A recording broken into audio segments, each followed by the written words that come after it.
Good afternoon. This is Jim Whitehead. How are you today? This is All Power Group and Phoenix Animal. And also, I've been doing this periodically, what I call politics in the middle. And the goal of it is kind of like making me feel better, as we all like to feel better if something is bothering us. Some of the things that we see are negatively affecting our population. And, it isn't where I'm trying to be mean or ugly. It's just pointing out some things that really kind of are scary and that we worry about every day. And, I'm 75, as I've said many times. I have never been in this type of situation. We've had problems, we have issues, I've had issues, problems, but this is really a worldwide problem that we really need to work on. So, as I said, this is what we're calling politics in the middle. And again, in the middle means I'm not necessarily trying to say I'm a staunch Democrat or I'm a staunch Republican. I always, for most of my political career, I had it where I was what I guess you might say, middle of the road. I didn't have a party affiliation. And that was just, again, because my point was always in the sense of voting for people that are going to run the country, choosing and being able to choose the right person for the job. Admittedly, our political system has changed. So let me get going on this politics in the middle. Okay, the administration is facing so many legal challenges and court proceedings. And, you get into, is that good use of time and money? Of course not. But it's our way, in the sense of trying to balance one side to the other side, that some things have to go into court for the judicial segment of our government is separate and distinct and can make decisions based on what the truth is. So Donald Trump faces multiple ongoing legal challenges, including those related to even the January 6th Capitol attack and his handling of classified documents. And again, I know, anybody listening to this would be saying, oh, you're just a Democrat and you're trying to beat up on Republicans. No, not really. I'm just trying to state facts and have it where potentially we can get through this. And when we go into such a crisis like this, in most cases, or any of us go into a crisis, hopefully, unless you're dead or dying, you're able to make some good decisions that help and make things better for the future. So that's kind of my goal here.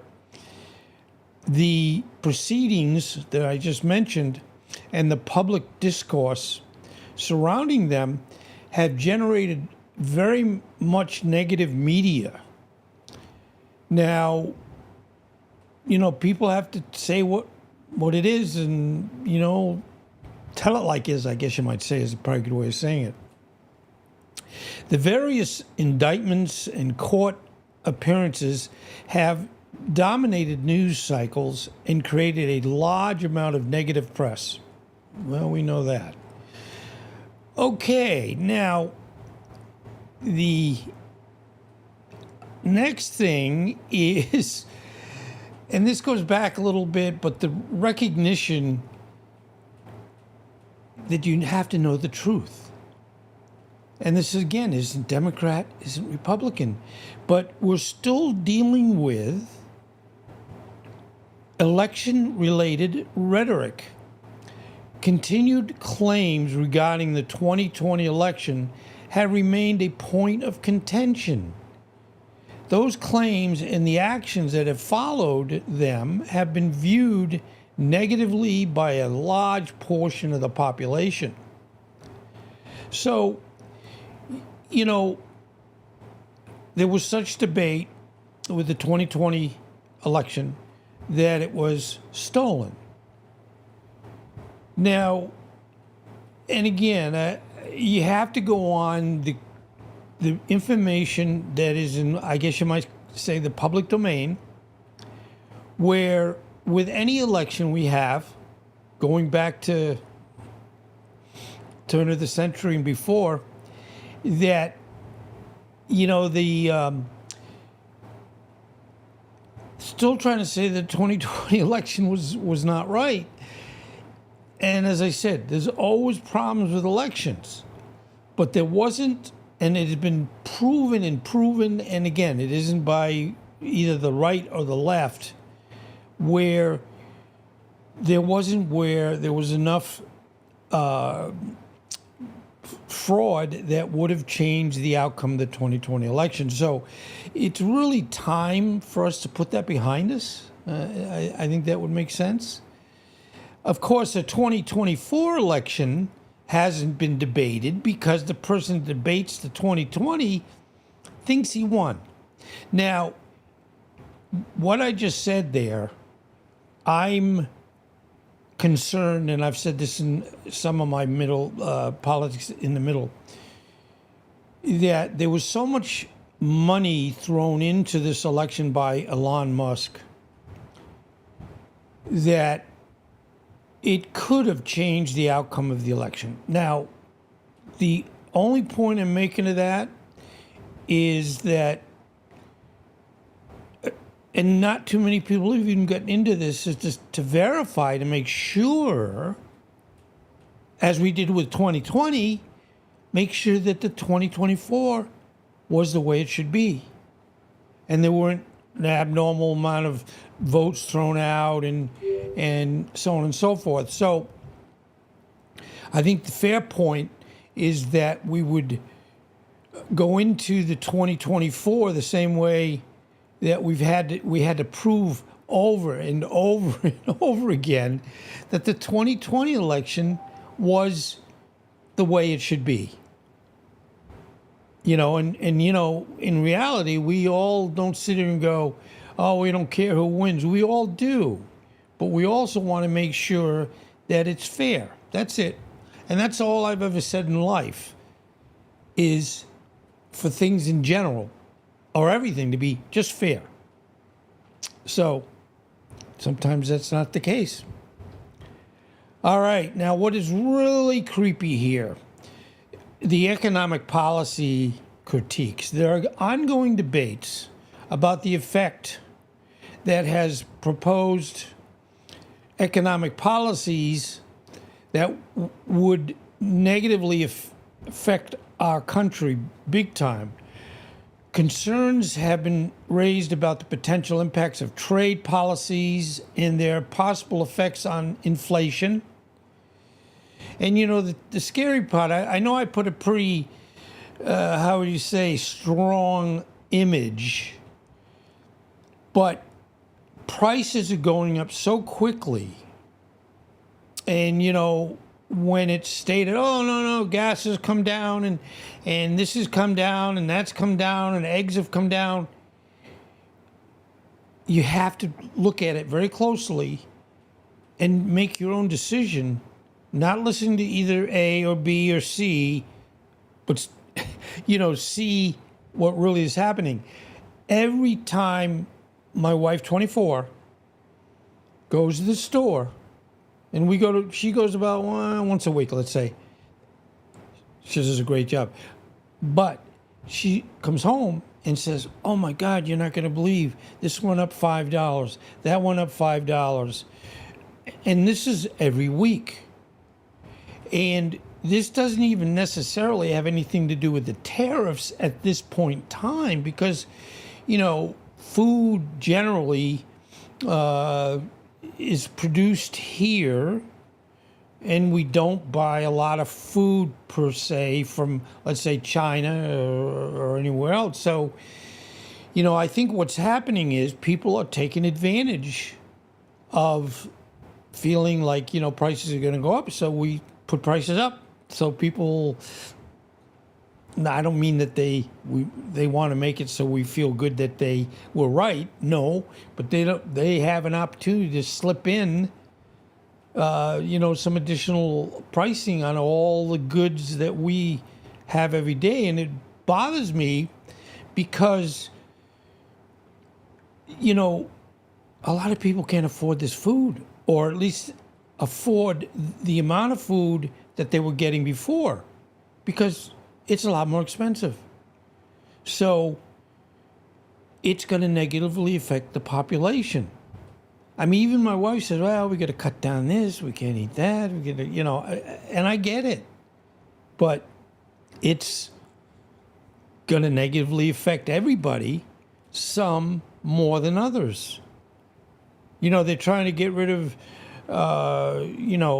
food stamps and Medicaid. Now, I'm on Social Security right now. I mean, that's it. And, very often it's been described, oh, gee, Social Security is going to this, that. And it might not even be true, but it scares you because, with that being your only income, we've cut so much out of our daily and weekly expenses because we've got to live on that.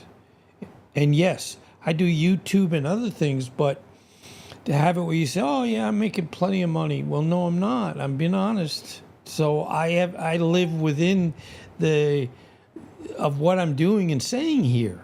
That this isn't like, oh, you got all this money and you're just acting like everything's not good. No, I'm very much part of the what we would say is either the good or the bad. So, moving on, social issues.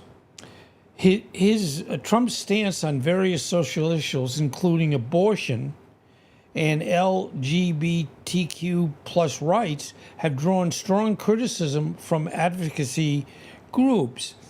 These stances have caused a lot of negative feedback from certain demographics. Now, we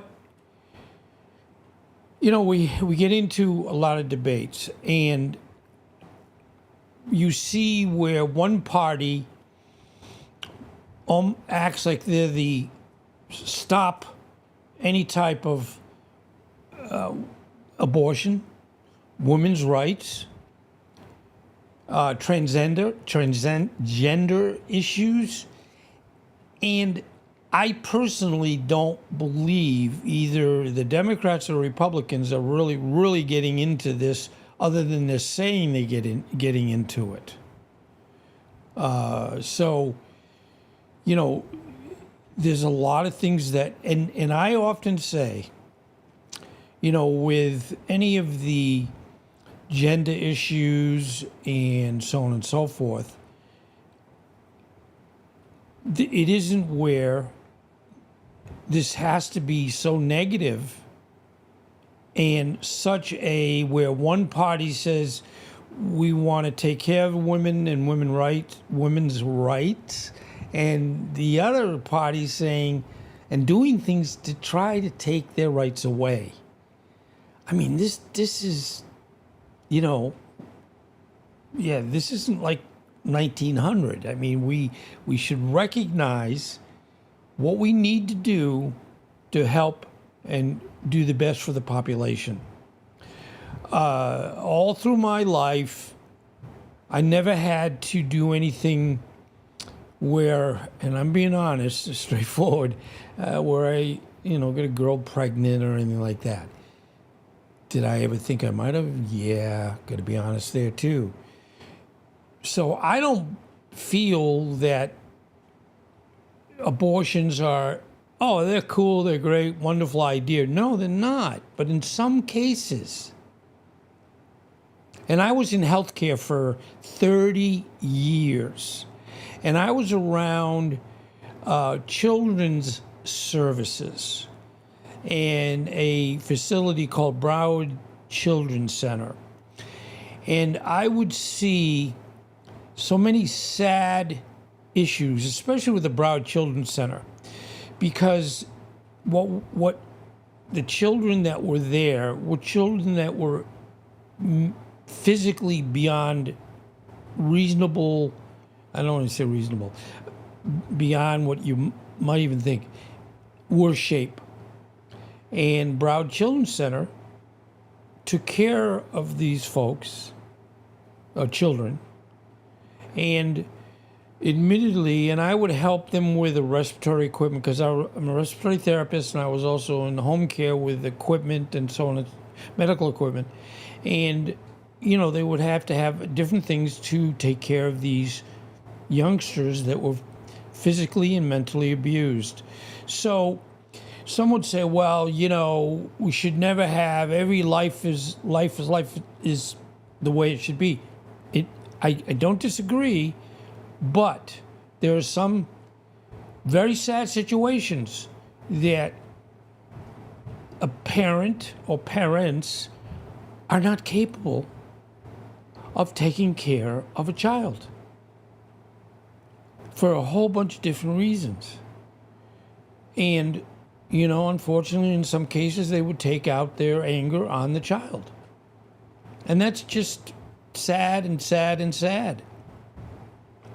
So going down either the right or the left as to, getting into the transgender issues, it to me, it doesn't make that much difference. If you want to be a boy, you want to be a girl, you feel you're a boy instead of a girl, whatever, it's okay. Do what you need to do. You're not really hurting anybody, generally. And if the poor person is feeling, I'm in the wrong body, they should be able to, without all the bad stuff that can come down on them, of where they have to try to fix themselves. So all these arguments and the feedback related to all these issues should really not even be here. Now, the next issue is on the international relationships. I was always proud of the United States. I have always felt we were a good country and we did our best to help the world. And going back to World War II with Nazi Germany, and I'm not, this isn't necessarily a history presentation, but usually in negative things that happen, hopefully we have the capacity of trying to make things good again, fair again, make sure this can't happen again. So what we're talking about right now is NATO, North Atlantic Treaty Organization, and the United States. And that was formed after World War II, along with the United Nations. And I admit the United Nations hasn't worked out because, again, I had a trip to the United Nations when I was probably about 6 years old. And we were all like, wow, this is cool. A whole building with all people from around the world that can get together and resolve issues. It hasn't worked that well. But NATO was designed so that one country, and now it was Germany then in World War II, now it's Russia, where, we're trying to have enough of a, how would you say, block to have it where we don't go into World War III. So Trump's rhetoric regarding certain international relationships and international treaties has caused some concern among international allies. We were the not the leaders. By no means do I want to act like we're the cool guys and we made all the decisions. But the world did look to us of being the wonderful entity on the hill. And we helped make sure everybody stayed together, and we would help each other when necessary. The current administration has gone where, you know, and you can read between the lines that, and especially what has been said about Russia and about the Ukraine, that things that, you know, Ukraine started this, and I mean, just things that are totally not true. But again, a lot of people listen to this and say, oh, well, that person said it, so it must be true. So we, and I know a lot of people say, as they did with getting in, whether the United States got into World War II, FDR could see that the population of the United States back, you know, 1944, 1943, give or take, would say, we're here, we're oceans away from where the conflict is. So a lot of people would say, why should we get involved? I mean, they're not at our shores. But it, you know, like with anything, that was able to kind of, you know, FDR was able to do that. And again, presidents try and should follow what, in this case, the American people want, and basically indicate what they feel is right. Now, you know, God bless Churchill. He was pretty much the country that stopped the forward movement, in a way, of Hitler. Of course, you know, England, Great Britain, took hundreds and hundreds of days of bombs and bombs and bombs and bombs.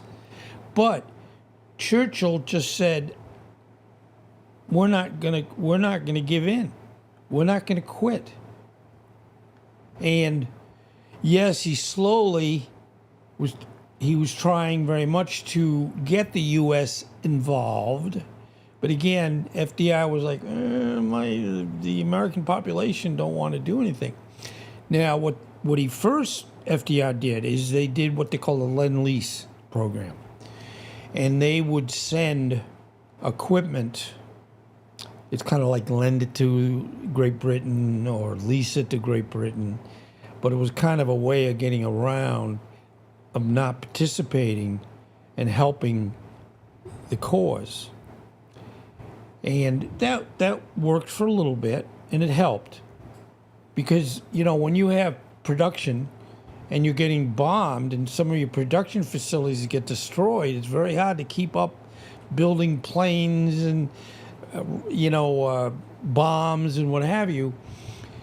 So it took the Japanese in December 7th of 1941, I hope I'm saying the date right, of saying, you know, we're going to do more than just send some equipment over. We now are in this war, a world war, that is also involving the Germans and the Japanese. And, you know, we got hit in Pearl Harbor. I mean, it was unprovoked, generally speaking. Yes, they say that Japan, because Japan was trying to, and taking over a lot of the area, Philippines and so on and so forth. And they got upset with the United States because we would not sell them steel. Because obviously steel, they make planes and ships and bombs and what have you. And that, at least what I learned, was the reason why Japan attacked us. In retrospect, or even if somebody had said, I think Japan's going to attack Pearl Harbor if we knew it, I'd say I don't think that's a real good idea in the long run. But they were like, we pushed them into a corner and wouldn't give them or sell them raw material. So they said, well, we're going to get the United States. But what they did by attacking Pearl Harbor, they awoke a monster. And we just said, we're going to do whatever it takes to get rid of all this bad stuff. Get rid of and put Japan, away from being in a conflict with us and the world, and also Germany. And, I watch on many of the, channels on, what we watch at night. I love history, and I love going through and understanding what happened back then and why it happened. And the scary part that we all know is true is history repeats itself. So we're very close again to some other big action that we all hope won't happen, but it could. So anyway, I really appreciate you letting me do these, politics in the middle. I almost, like this morning before I decided what I was going to do today, because I am an animal channel, and I know this isn't animals, but, if you want to extend that a little bit, any country that gets attacked, they have animals that get hurt. People lose animals because of the conflict. I mean, so really, it's one of those things where and I know you're saying, boy, Jim, that's a stretch. But when we don't have people fighting and bombing each other, we don't hurt people and we don't hurt animals. And I pray every night for a lot of different things. But one of them is all the animals. Because animals are wonderful, animals are innocent, and my little Jamie, which you haven't seen in a while, but I cherish her, and she's 11 years old, and I think she's getting a little confused, and I'm a little confused too at times, so, it's sad. But anyway, thank you. I will be back with my animals. I did a presentation yesterday on my animal side. You saying, Jim, you're an animal? Anyway, but thank you. If you can subscribe and like, that would be very much appreciated. So, you have a good rest of your day. And I want to thank you very, very much for being here. And hopefully I'll see you in the next one. Thank you.